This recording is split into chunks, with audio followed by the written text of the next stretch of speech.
First tonight, breaking news from Southwest Philadelphia, deadly quadruple shooting on the front porch of a home. 3 of the victims, just teenagers. This is the 10 o'clock news. I'm Jennifer Lee. Let's get right out to our Alex George with the latest details. Alex, what do we know tonight? Jennifer, we know this shooting happened just around 6:30 this evening, but we also know that authorities are still looking to find a motive.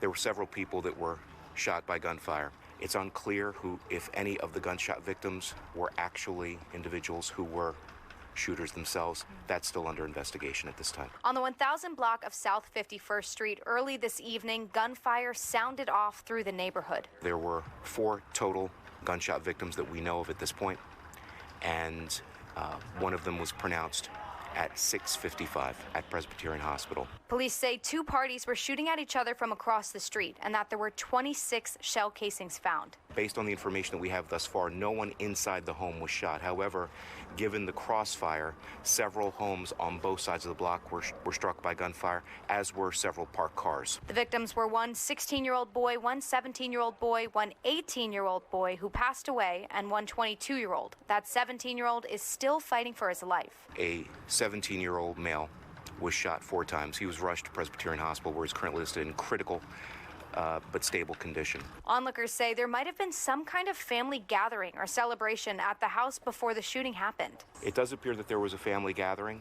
To what degree that attracted what led to this shooting, it's unclear at this time. That's still under investigation. But one of the homes on the block, there were a large number of people inside the home. Philadelphia police say all of these shots were fired outside of that home from across the street, 2 parties shooting at each other. They did say that 20 casings were found on one side of the street and 5 or 6 on the other side. When we asked if that showed what party started this shootout, they said that is still under investigation. Now, Jennifer, the victims were taken to different hospitals across the city, some by private vehicle, some by ambulance. But what we do know right now is that that 17-year-old boy, as we said in the story, is still in critical condition. Yeah, a lot of prayers going out to him tonight. Thank you so much, Alex.